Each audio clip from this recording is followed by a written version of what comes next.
bus drivers for Baumann School Bus Company went on strike this morning, but it's a wildcat strike, and right now everybody's trying to scramble to pick up the pieces. School got off to a slow start at the Fox Lane Middle and High School campus. Traffic on the road leading into the campus was backed up as parents began driving their children to these schools and the district's other schools.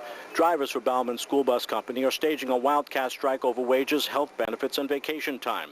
They're members of Local 456 of the Teamsters, but the union is not endorsing the strike. Meanwhile, parents were faced with the task of picking up the slack. I just think it's just a big inconvenience for us, but I can understand sometimes why people do strike. I think it's inconvenient, but, you know, have to do it. It's pretty organized up there. The principal's out there. They got everybody with flags, and they're directing the traffic around, so it's moving pretty well. I hope it's over soon. Why? How inconvenient is it? It's a pain, but, you know, what are you going to do? The drivers say they've worked without a contract since June. They were given an offer from Baumann earlier this month, but they didn't like it. Back in 1995, these guys were making $13 an hour. As of June 2002, when the contract ended, they were making $15.03 an hour, a $2.03 raise.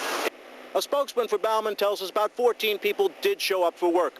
But Murray Portnoy is also telling us that he thinks the people who are on strike are using the children to try and extort money to which they're not entitled. School Superintendent Bruce Dennis says he's trying to find an alternative means of transportation for the students.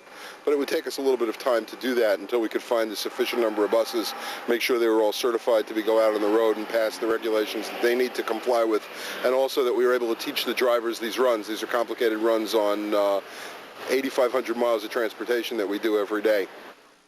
And of course, now the next big test is going to be this afternoon when students go home for the day, and with this rain, it could make for a very interesting commute for those students back home. Matt? Thanks very much. That's John Goff. He'll be out there in Bedford covering this story for us all day. And once again, here's information parents and kids need to know about the bus strike in Bedford. There are no buses today for students in the Bedford Central School District. All school buildings open an hour earlier and close 2 hours late in order for parents to drop off and pick up their kids. And that's going to go on until further notice. Parents, you're going to have to transport your children to and from school. The district doesn't plan on providing buses until at least Monday. Well, there won't be